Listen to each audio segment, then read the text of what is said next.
How's it going, folks? I'm Cody Campbell with High Ground Gaming. Today we are unboxing and reviewing the HyperX Pulsefire Haste 2 gaming mouse. I'm going to start by walking you through the specs, then I'll open it up, let you take a look at what comes inside. After that, we'll go to the review portion where I'll give you my thoughts on it, and then we'll go to High Ground Gaming's final score. Stick around. So HyperX is coming out with a wired and a wireless version of this mouse, though the one that they sent us is the wired one. I'm not sure if the weights are different, but this one is 53 grams. It is also a solid shell mouse. It doesn't have those little hexagonal drill holes in it, which I think is nice. Personally, I wasn't a huge fan of those. They made the mouse a pain to keep clean, and I just didn't really care for the design too much personally. Some people like that, but this is for people like me. You can get it in either black or white, and it comes with HyperX's own 26K sensor, meaning that it can go up to 26,000 DPI, which is pretty darn high. It also uses HyperX's own brand of switches for the buttons, which are rated up to 100 million clicks. It has a polling rate of 8,000 Hertz. It has RGB on the scroll wheel there, and it can be modified using HyperX's own NGENUITY software. That's about it for the specs though. Let's open it up. So the mouse is presented right up front there. That is a nice long braided cable, and it's looking like it's really lightweight too. Lightweight cable is important, especially with a lightweight mouse, because when you have a wired mouse, you do have to worry about the cable producing drag when you move it quickly. If it's super lightweight and has this sort of nylon-y feel to it, like this one does, then it glides pretty easily and doesn't offer a lot of resistance. So on the bottom, we've got those PFTE skates. There's the sensor right in the center there. Let's see what else we've got in the box. As always, we've got the quick start guide and some other paperwork here. And we've got this little folder. Oh, nice. Looks like it comes with some adhesive grips. So you can put these ones on the mouse buttons here, and you can put these ones on the sides. That's about all I can tell just by looking at the mouse though. So I'm gonna go ahead and hook it up to my computer. I'm gonna play some games with it, and we'll be right back with the review portion. Don't go anywhere. So now I've spent some time with the Pulsefire Haste 2, and I'm ready to talk about it. But before I do that, please like and subscribe if you haven't already. Apologies in advance for the sound of my voice. My allergies are just going crazy today, so I might sound a little bit nasally for the second half of this video. All right, we're gonna dive in and start by talking about the build quality. First of all, I wanna state the obvious. It is incredibly light. It is super, super lightweight. 53 grams, feels like nothing. It feels like you're holding a hollow, thin plastic shell. Also, I think I forgot to mention during the unboxing, but this has 6 buttons. There's the 2 on the thumb side here, the right and left click, the scroll wheel depresses as a button, and then we have the DPI switch button in the center there. Overall, I think the design is very sleek. It's supposed to be minimalistic. Any excess buttons and stuff like that would add to the weight, so they're trying to get rid of those in order to simplify and pare down to make it as lightweight as possible. The one thing that I do kind of wish it had was a DPI shift button here. That's where you can sort of press that button with your thumb and it slows down your DPI. It can be advantageous in games like shooters, which is mostly what I imagine this is targeted towards. Some mice have it, this one doesn't. If you care about that, then this might not be the mouse for you, but for most people, I think it's probably fine. Now let's start by talking about the gaming performance. And to do that, I'm gonna compare the specs on this to the Haste 1 a little bit. So the Haste 1 had a max DPI of 16,000. This one has a max DPI of 26,000.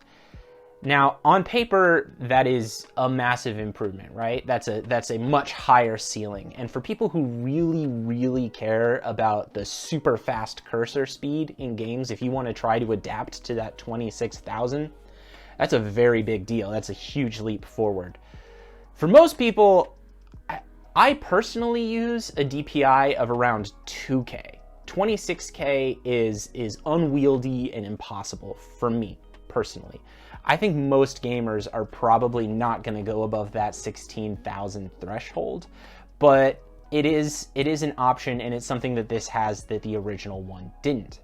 The other one is the polling rate. So the original Haste had a max polling rate of 1,000 hertz, while this one has a max polling rate of 8,000 hertz. To test it out, I played some Resident Evil 4, and I had a pretty great time with it. I had a fairly easy time lining up those headshots on those swaying zombies, which is important in that game since bullets are always in short supply.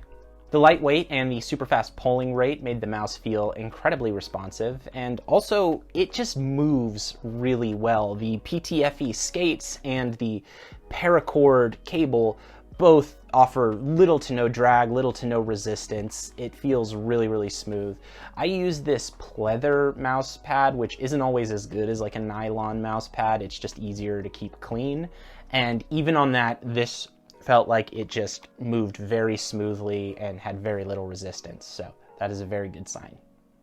Next up, let's talk about the NGENUITY software and the features that it offers. Here is the NGENUITY software, and I've used this a few times for different products over the years. As you can see, one of my headsets is a HyperX headset, so it's on here already. But every product is a little bit different, so I'm going to talk about the features that come with the Pulsefire Haste 2 on here. First of all, we have the lights section, and you can control brightness right over here. Also in the options section is where you can select the polling rate, and you can go all the way up to that 8K hertz right there, and you got liftoff distance right here. There's some preset stuff. I don't really mess with that too much. So let's talk about the lights first. This is the first section here. To start, you can add multiple effects, and you can actually layer them so that you can have two effects on top of each other. And what you can do is lower the opacity of the top effect so that you can see the bottom effect through it a little bit, and that can open up some pretty creative choices in that regard. There are, I think, just 3 different kinds of looped effects. It's not a lot of options, but to be fair with this mouse, the only thing that has RGB is the scroll wheel itself, so it's not like you would really see some really dramatic stuff from different effects anyways. One thing that I do like is that you can create different color palettes for it. A lot of them will just, you choose cycle and it just automatically does rainbow. This one, you can actually affect what colors are in it. So I just sort of got rid of the greens and yellows and the really, really bright reds and made this sort of pink to purple to blue. And I like that a lot. I think that looks really cool. It matches what I've got going on with my setup, and I just think it looks really nice. Over here, you can affect the speed, how fast the colors change, stuff like that. It's all pretty straightforward. This isn't a super complex system, but it does offer a decent amount of customization. On to the buttons. So here's the button section, and this is where you can actually map what your buttons do. We've got the left and right mouse click, we've got the scroll wheel depress, and then we've got the DPI switch button here, and then the 2 buttons on the thumb side. Now you can click these and you can change what they do. So I've got this one set to forward and this one set to back right now, but you can change that to hotkey what you'd like those to do for specific functions in games. You can set macros and stuff like that.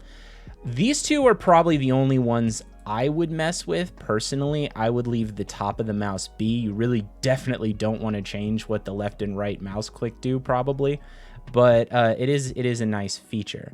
Then onto the sensor, and this is where you can set what your DPI profiles are. It comes with 4 presets, but you can add levels and you can adjust what they go up to. So this can go all the way up to that 26,000 DPI, and you can switch through those using the DPI switch button. Once you're done doing that, you just have to click the save to mouse, and then it's just on there. That's pretty much it though. I've definitely seen mouse software that offers a lot more customization. The Razer one in particular offers a lot more features than this, but the features that this does have are really nice. They're clean, they work really well, and I've never had the NGENUITY software crash or cause any sort of glitches or anything like that, which isn't nothing for peripheral software. Those are notoriously buggy, and this one has always been pretty stable. So that's pretty nice. That's about it for the specs on this guy though. Let's get down to the verdict.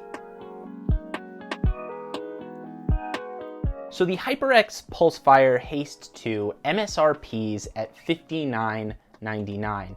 Believe it or not, that's actually a pretty reasonable price for this. It puts it right in line with most of its competition, which is also in that $50 to $60 range. And since that's the MSRP, you could probably expect it to go down even more and be even more competitive in the future.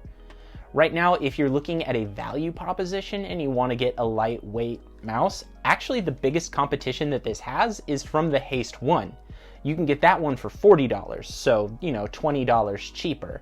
And if you don't care about the higher DPI and you think the 1K polling rate is more than enough, and you even maybe prefer that drilled out design to the solid shell that's on offer from this one, then that would be the way to go. You save yourself a fraction of the cost and you're still going to get a super lightweight mouse.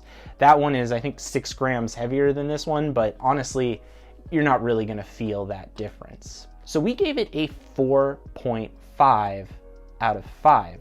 We really liked this mouse. We thought it performed really, really well. It's minimalistic, not super heavy on features and stuff like that. I do think that a DPI shift button would have been nice. I also think some gamers with larger hands might find it to be a little bit on the small side. But other than that, it's just a very, very sleek design that functions really, really well. But why don't you go ahead and drop down into the comments and let us know what you think. Do you think HyperX is the brand in lightweight gaming mice right now, or is there another brand that you think pushes it a little bit further? While you're at it, please like and subscribe if you haven't already. We have a lot more content coming really soon, and we'd hate for you to miss any of it. All right, folks, thanks for watching. Happy gaming.